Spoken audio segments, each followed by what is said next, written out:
ज्ञान सुधा सक्सेस साथी प्लेटफॉर्म में आपका एक बार फिर से स्वागत है।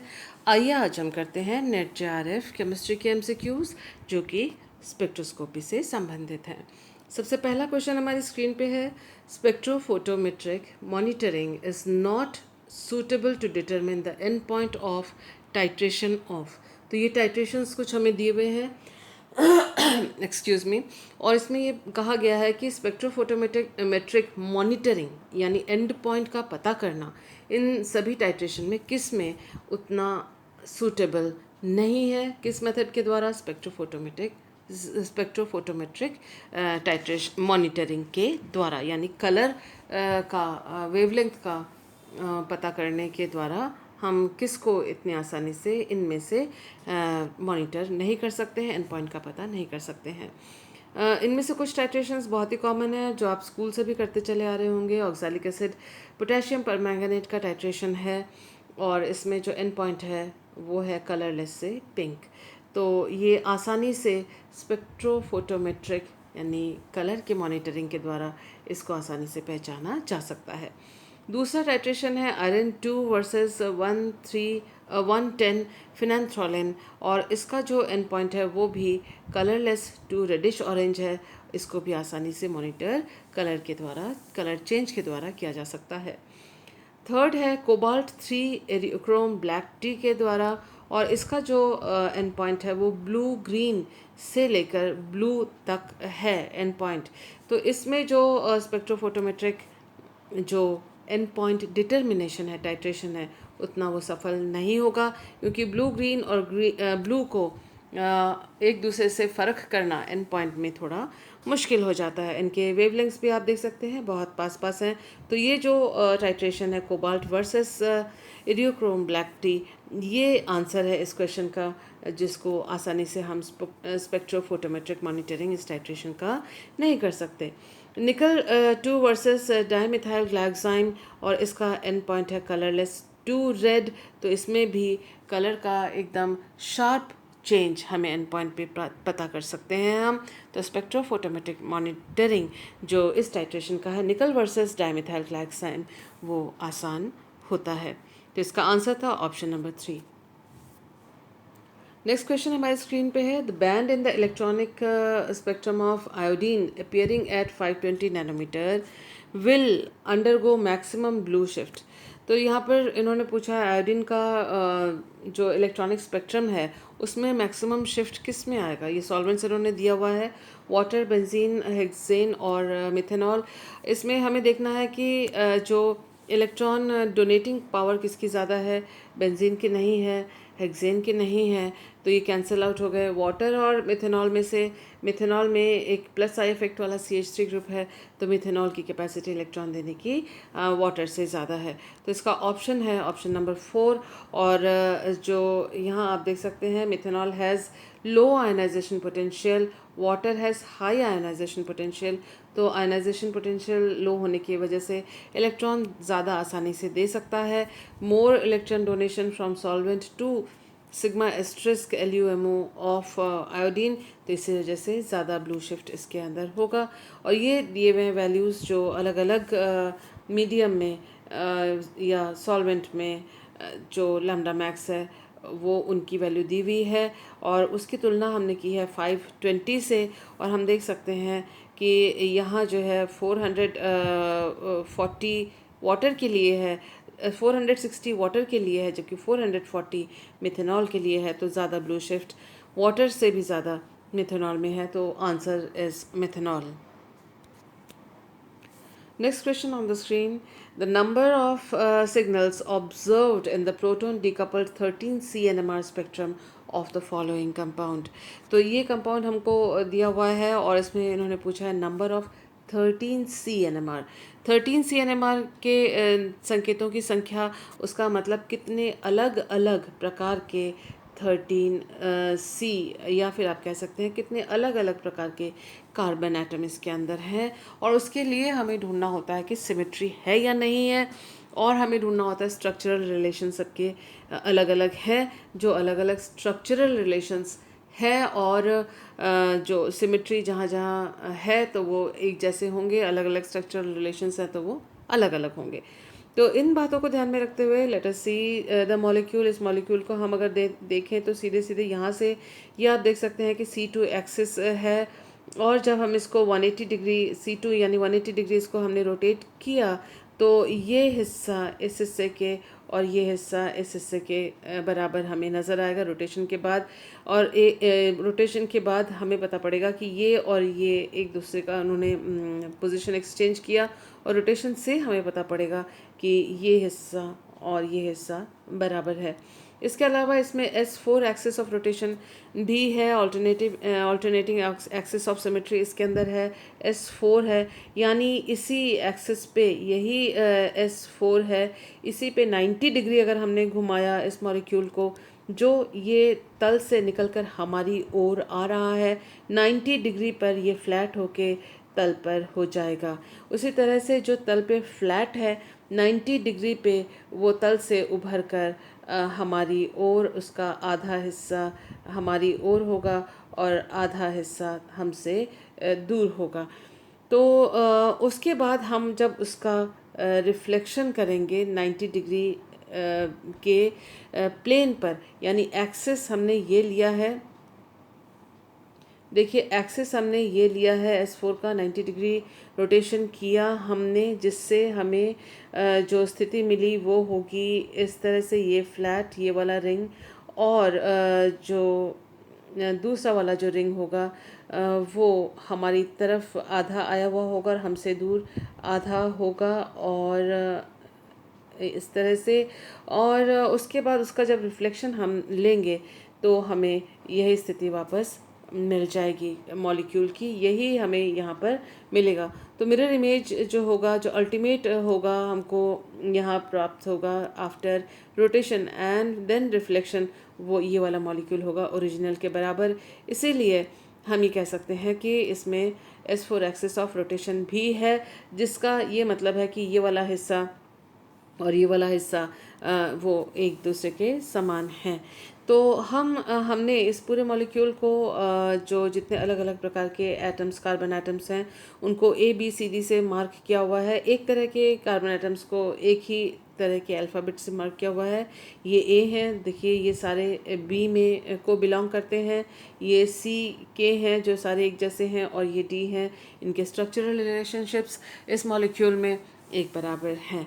तो इस तरह से हम जब काउंट करें तो ABCD, और यहाँ पर आप देख सकते हैं एक ये रहा E, ये वाला कार्बन, तो 5 तरह के कार्बन इसमें हुए, यानी 13 CNMR सिग्नल्स होंगे, और यहाँ हमें ऑप्शन नंबर 1 दिया हुआ है, that is the correct answer. Next question हमारे स्क्रीन पे है, among the following the compound that gives base peak at M/Z 72 in electron ionization mass spectrum.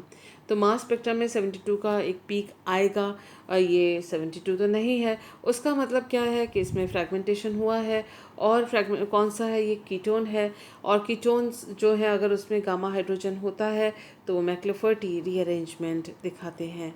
तो हम देख लेते हैं कि इनमें से कौन से हैं जो मैक्लोफर्टी रीअरेंजमेंट दिखा सकते हैं, और जिसमें बीटा क्लीवेज होगा।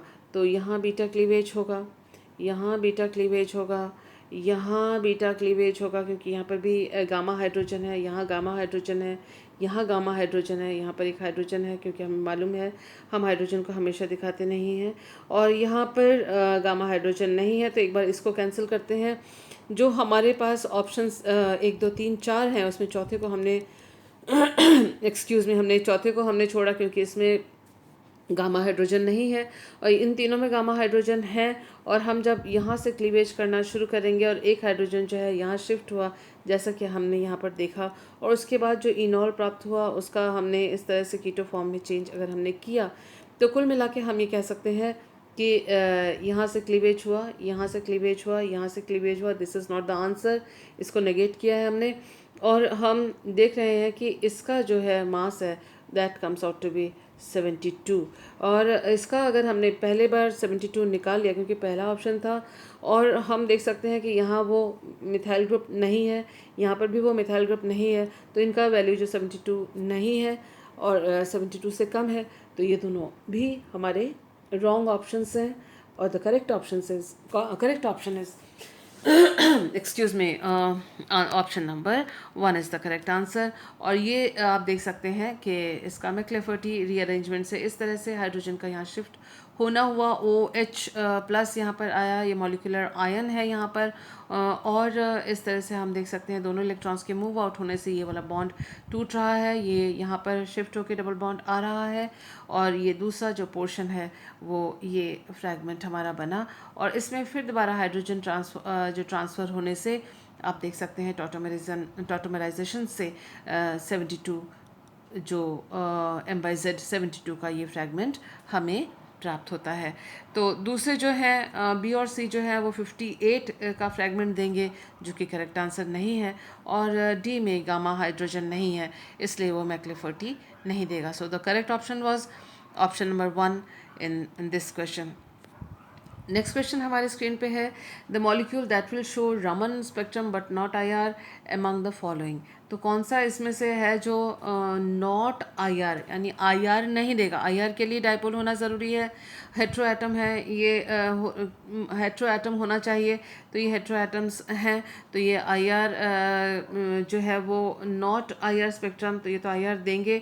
उसका मतलब जो है रमन कौन सा है, ये H2 doesn't have any dipole and will have no change in dipole moment। तो इसमें डाइपोल भी नहीं है, और वाइब्रेशन के दौरान जो है इसका डाइपोल में कोई चेंज नहीं आएगा, लेकिन पोलराइजेबिलिटी है, इसलिए ये रामन एक्टिव है। तो so answer was option number 1। Next question on the screen, इसमें पूछा हुआ है the organic compound that displays following data.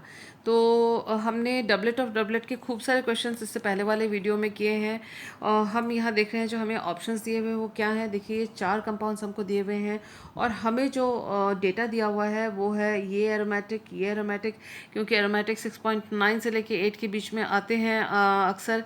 तो हम देख सकते हैं एरोमेटिक प्रोटॉन्स का सिग्नल है, ये भी डबलेट है, ये भी डबलेट है। उसका मतलब हालांकि इन्होंने J का वैल्यू या कपलिंग कांस्टेंट नहीं दिया हुआ है, लेकिन हमें समझ लेना है कि डबलेट और डबलेट है, उसका मतलब ये पैरा सब्स्टिट्यूटेड कंपाउंड की बात कर रहे हैं।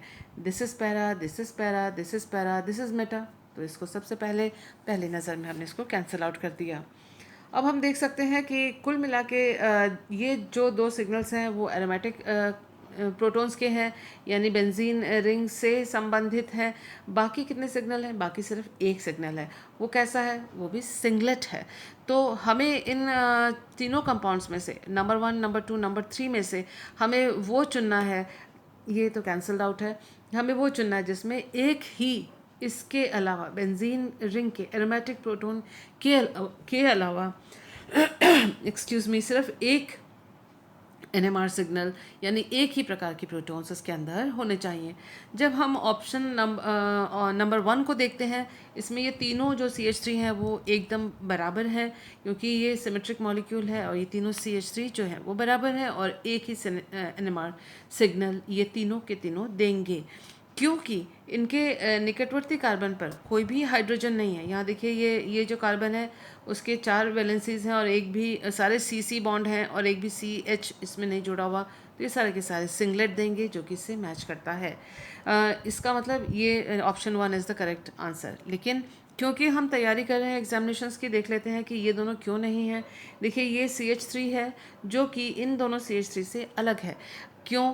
क्योंकि ये जो दोनों CH3 हैं वो Br इनके पास है, इनके जिस कार्बन से जुड़े हुए हैं उस कार्बन से Br जुड़ा हुआ है, इलेक्ट्रोनेगेटिव एटम, जबकि ये जो CH3 है वो Br उसके आसपास भी नहीं है, वो बेंजीन के रिंग कार्बन के साथ जुड़ा हुआ है। उसका मतलब इसकी प्रकृति और इन हाइड्रोजन की प्रकृति अलग होगी, यानी ये जो है इसके अलावा बेंजीन के रिंग प्रोटॉन्स के NMR सिग्नल के अलावा एक, और ये दोनों क्योंकि बराबर हैं, 2 और संकेत देगा। तो कुल मिला के ये 4 NMR संकेत देगा, जबकि यहाँ पर हमारे पास 3 NMR संकेत है। So this was wrong. इसको हमने अगर देखा, ये पैरा सब्स्टिट्यूटेड है, लेकिन यहाँ CH3 है, ये CH3 है, ये दोनों CH3 एक जैसे हैं, ये CH2 अलग है, तो ये जो ये दोनों मिलकर एक संकेत देंगे, ये भी अलग से ये दूसरा NMR संकेत देगा। लेकिन आप इस कार्बन को देखें, यहाँ पर भी एक हाइड्रोजन जुड़ा हुआ है, तो इसके पास जो है ये कह सकते हैं आप 1 2 3 4 और 5। तो यहाँ पर 5 NMR संकेत होने चाहिए, इसको मैंने मिस किया है यहाँ पर।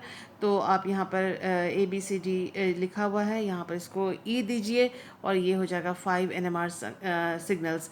तो इसके जो ये वाला जो कंपाउंड आएगा वो 5 NMR संकेत देगा, ये 4 NMR संकेत देगा और ये 3 NMR संकेत देगा। So this was the correct answer.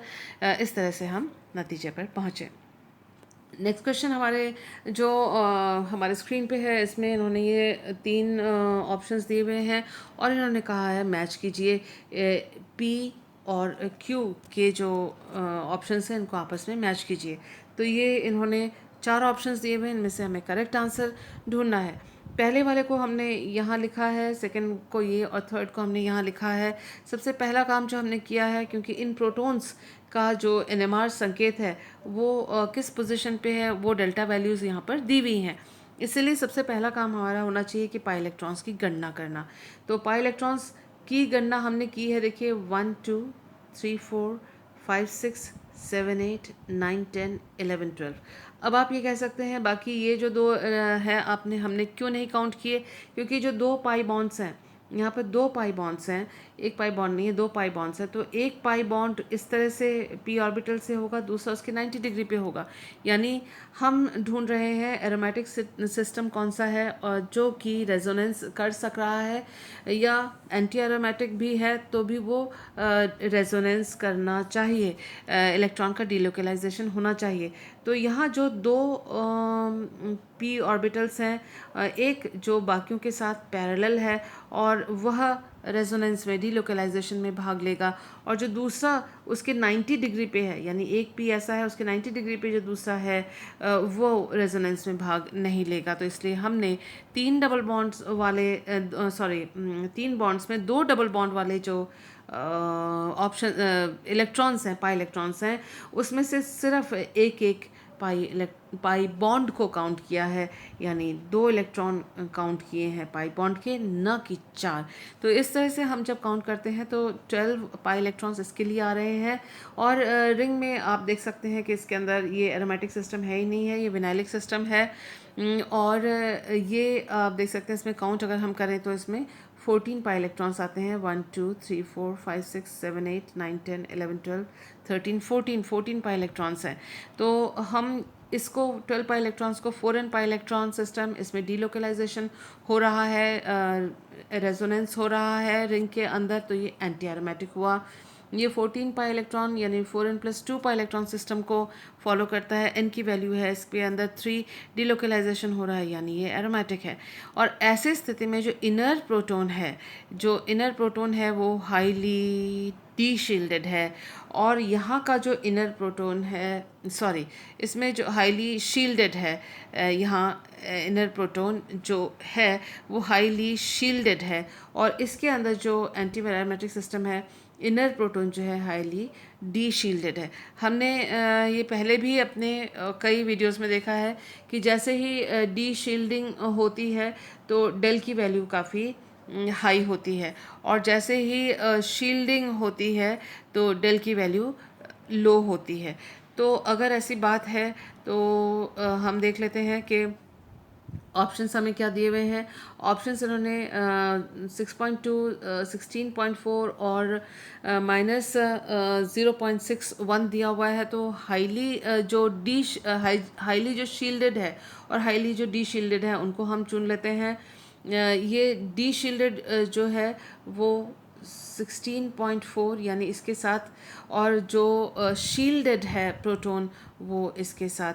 तो डी शील्डेड प्रोटॉन यानी 1 जो है वो बी के साथ, 1 बी के साथ यहाँ पे भी है, 1 बी के साथ जो 2 और 3 पे है, 4 को और 1 को हमने कैंसिल किया। और उसके बाद हम देख सकते हैं कि नेक्स्ट जो हमारा है वो है कि थर्ड जो है वो किसके साथ, सी के साथ मैच होना चाहिए।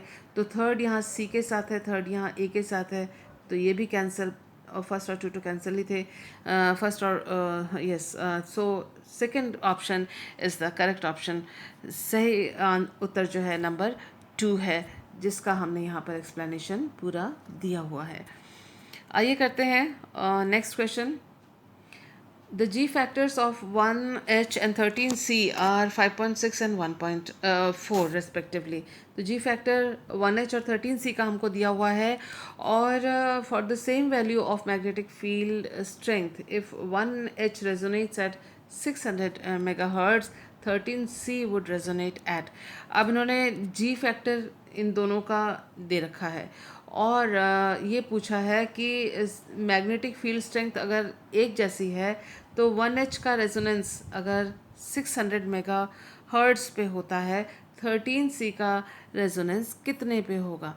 हमें ये मालूम है जो लोअर और अपर एनर्जी स्टेट्स हैं, यानी डेल्टा ई जो उनके बीच में डिफरेंस है, that is equal to h nu, और delta is directly proportional to g, और क्योंकि न्यू भी डायरेक्टली प्रोपोर्शनल टू जी ही हुआ, क्योंकि ई जो है न्यू के डायरेक्टली प्रोपोर्शनल है। तो ये हमारा मेन रिलेशन है कि जो फ्रीक्वेंसी है वो जी फैक्टर के वैल्यू के प्रोपोर्शनल, डायरेक्टली प्रोपोर्शनल सम अनुपाती है।